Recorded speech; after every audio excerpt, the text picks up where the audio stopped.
انسانوں کے نام افزار ریحان۔ ہوس نے کر دیا ہے ٹکڑے ٹکڑے نوع انسان کو۔ ہر برس 16 دسمبر کا دن آرمی پبلک اسکول پشاور سے وابستہ ہمارے گہرے زخموں کو کریدنے آ جاتا ہے۔ یہ دن ہمارے پھولوں اور کلیوں جیسے نونہالوں کی دردناک اموات کا المیہ بھیگی آنکھوں کے سامنے لے آتا ہے۔ درویش کا رنج و غم 100 گنا بڑھ جاتا ہے جب وہ یہ سوچتا ہے کہ ہم لوگوں نے اتنے اندھوناک سانحے کے باوجود بسیط قوم اس سے کچھ نہیں سیکھا۔ کیا سیکھنا تھا؟ سیکھنا یہ تھا کہ ہم ان حیث القوم یہ عہد کر لیتے ہیں کہ چاہے کچھ بھی ہو جائے ہم اس قومی و انسانی بربادی کے مرتکبین کو کسی صورت نہیں چھوڑیں گے، نہ اس کے ماسٹر مائنڈ کو کبھی یہاں پنپنے دیں گے، تاکہ آئندہ کوئی دہشت گرد ہمارے ملک میں گھسنے کی جرت نہ کر سکے اور نہ ایسی سوچ کے حاملین دوبارہ ادھر کا رخ کر سکیں۔ ایسی بربادی کے بعد زندہ اقوام بنیانے محسوس بن کر یوں استادہ ہو جاتی ہیں، بلکہ برے کے گھر تک اس کا یوں پیچھا کرتی ہیں کہ دہشت گرد ذہنیت کو چھپنے کے لیے کوئی جائے امان نہیں مل پاتی۔ امریکہ میں 9/11 کی تباہی مسلط کرنے والوں نے جو کچھ بھی سوچ کر حملہ کیا تھا، لیکن امریکیوں نے ایسے درندوں اور ان کے ماسٹر مائنڈز کا کلا کما کرنے کے لیے افغانستان کے مخصوص ایریاز کا تورا بورا بنا ڈالا۔ حماس نے 7 اکتوبر کو اسرائیل کے اندر گھس کر 9/11 بپا کرتے ہوئے 1400 اسرائیلیوں کا قتل اور 250 کو یرغمالی بنایا، تو جواباً یہودیوں نے غزہ کا جو حشر کیا ہے وہ آج پوری دنیا کے سامنے ہے۔ ہمارے لوگوں نے اگر 26 نومبر کو ممبئی میں گھس کر 9/11 کیا تو بھارتیوں نے بغیر حملہ کیے ہماری معیشت کا بھرکس نکال کر رکھ دیا اور پوری دنیا میں ہماری پہچان بکاری کی بنوا دی۔ تعلقات میں وہ بگاڑ لائے، آج بالفعل کشمیر کو اپنا ٹوٹن بنا لیا ہے، کچھ نہیں کر سکتے۔ زندہ افراد ہوں یا اقوام اپنے اوپر حملہ آور ہونے والے بدماشوں دہشت گردوں کا تعاقب کرتے ہیں، ان کا احتساب کرتے ہیں اور انہیں اس قابل نہیں رہنے دیتے کہ وہ دوبارہ ایسی زیادتی یا جارحیت کر سکیں۔ قانون اور دنیا اسے سیلف ڈیفنس یا حفاظت خود اختیاری کا نام دیتے ہیں۔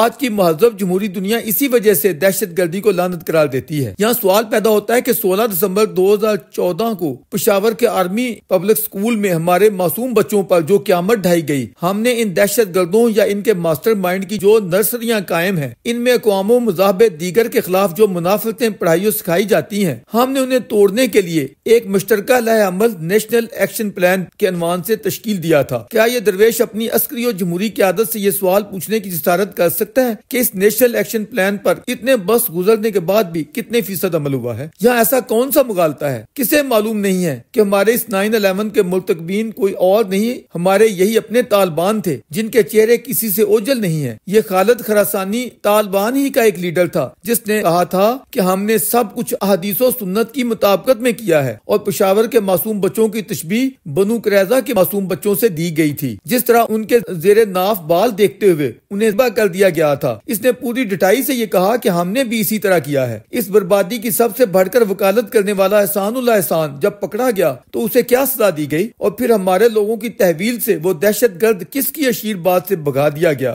آج وہی طالبان جس طرح ہماری سرزمین پر حملے کر رہے ہیں اور بے دردی سے ہمارے جوانوں کو مار رہے ہیں، کیا ہمارے لیے یہ شرم کی بات نہیں ہے کہ ہم لوگوں نے اپنے جسد قومی پر حملہ آور ہونے والوں کے خلاف کارروائی میں جو کوتاہی دکھائی ہے، یہ سب اسی غفلت مجرمانہ کا کیا دھرا ہے؟ کبھی اس پر بھی سروے کروا لیں کہ خود ملک کے اندر اس ماسٹر مائنڈ کی حمایتی کس ریشو میں ہے۔ درویش کو افسوس ہے کہ ہمارے اس ملک کے اندر آج بھی کتنے لوگ ہیں جنہیں ان تمام دہشت گردوں کے خلاف کوئی غم و غصہ نہیں۔ البتہ اسی تاریخ 16 دسمبر کو سکوت ڈھاکہ یا مشرقی پاکستان توڑنے والوں کے خلاف غم و غصہ نصف صدی گزرنے کے باوجود ٹھنڈا نہیں ہو رہا۔ حالانکہ ان پھپے کڑتیوں جیسے ڈرامے بازوں کو اتنا شعور بھی نہیں ہے کہ بالفرض اگر وہ سانحہ تھا بھی تو اس کے اصل کلپریٹ کون تھے۔ انہیں تو آج بھی تم لوگوں نے قائد عوام کہتے ہوئے سرانکوں پر بٹھا رکھا ہے۔ بچر آف بنگال کو احترام و توقیر کے ساتھ تم لوگ کن کن معزز عہدوں پر فائز کرتے رہے ہو۔ گورنر اور ایک بڑی سیاسی پارٹی کا سیکریٹری جنرل بنائے رکھا، شاید آج بھی اس کے خلاف 2 حروف لکھنے کی اجازت نہیں۔ البتہ ایک مثبت تبدیلی ضرور آئی ہے کہ اس وقت کے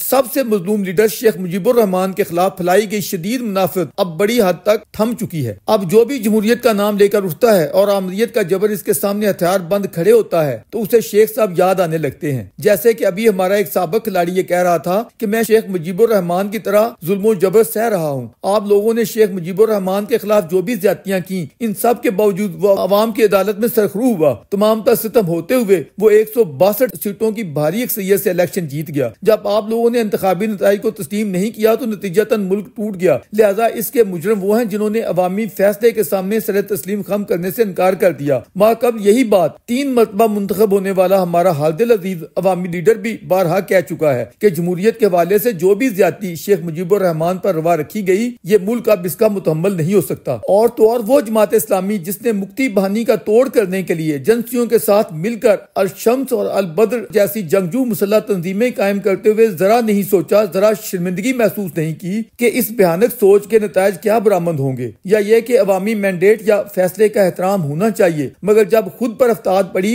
کراچی کے بلدیاتی الیکشن میں جوڑ توڑ پر اس جماعت کی قیادت یوں بلبلا اٹھی کہ ہمارے ساتھ تو وہی ظلم ڈھایا جا رہا ہے جو 71 میں شیخ مجیب الرحمان پر روا رکھا گیا تھا۔ یہ شیخ صاحب کی سچائی کا بیان ثبوت ہے۔ آج نصف صدی گزرنے کے بعد جعلی پروپیگنڈے کی گرد یا سموک بڑی حد تک بیٹھ چکی ہے۔ الحمدللہ تاریخ کا مطلب بڑی حد تک صاف ہو چکا ہے، تو ہمیں جذبہ خود احتسابی کے تحت یہ مان لینا چاہیے کہ عظیم بنگالی قوم کے ساتھ ہمارے لوگوں نے جو زیادتیاں کی تھیں، ان پر تصفیے بہانے کی بجائے ہم لوگ بنگالی قوم اور اس کی قیادت محترمہ شیخ حسینہ صاحبہ سے معافی کے خواستگار ہوں۔ سکوت ڈھاکہ کی روایتی پھوڑی بھی اٹھا دینی چاہیے۔ ایک چیز کی تشکیل ہی اگر غلط ہوئی تھی یا کوئی کجی اس کی بنیادوں میں تھی تو اس کا ڈھہ جانا قابل فہم ہونا چاہیے۔ البتہ قیادت جو زیادتیاں کرتی ہے یا دوسرے انسانوں پر جو ظلم و ستم ڈھاتی ہے، اہل دانش کا یہ فرض بنتا ہے کہ ان کا منصفانہ تجزیہ کرتے ہوئے ڈنڈی نہ ماریں۔ وقت نے ثابت کر دیا ہے کہ مذہب کے مقدس نام پر چیر پھاڑ یا توڑ پھوڑ ہی غلط اپروچ ہے۔ آج شاید پورا جنوبی ایشیا ہند اسی کی پھیلائی ہوئی یا پیدا کردہ منافرت میں جل رہا ہے۔ آج 21ویں صدی میں ہم لوگوں کو مذہبی، لسانی یا نسلی تعصبات اور منافرتوں سے اوپر اٹھ جانا چاہیے۔ ان زہریلے نظریات سے کبھی محبتوں کے زمزمے نہیں پھوٹ سکتے۔ پہلے یہاں ہندو مسلم منافرت کا زہر گھولا گیا، پھر سنی شیعہ تفرقہ بڑکایا گیا۔ شکر ہے یہاں شیعہ میجارٹی کا کوئی مخصوص خطہ نہیں، ورنہ نتیجہ اس کا بھی وہی نکلنا تھا جو 47 میں نکلا، جو اردو ہندی تنازع اور مابعد اردو بنگالی تنازع کا برآمد ہوا۔ 16 دسمبر کے روز ہم لوگ یہ سوچیں کہ آخر یہاں ہمارے اردو کے شاعر محمد اقبال کو جو مقام دیا گیا ہے، ان سے کہیں قد آور دوبل نام یافتہ بنگالی شاعر ربندر ناتھ ٹیگور کو وہ مقام کیوں نہ دیا جا سکا؟ کیا بنگالی قوم کو اس کی تپش نہ تھی؟ ہم لوگوں نے ہمیشہ بنگالیوں کی حق تلفی کیوں روا رکھی؟ ہوس نے کر دیا ہے ٹکڑے ٹکڑے نوع انسان کو۔ اخوت کا بیاں ہو جا، محبت کی زباں ہو جا۔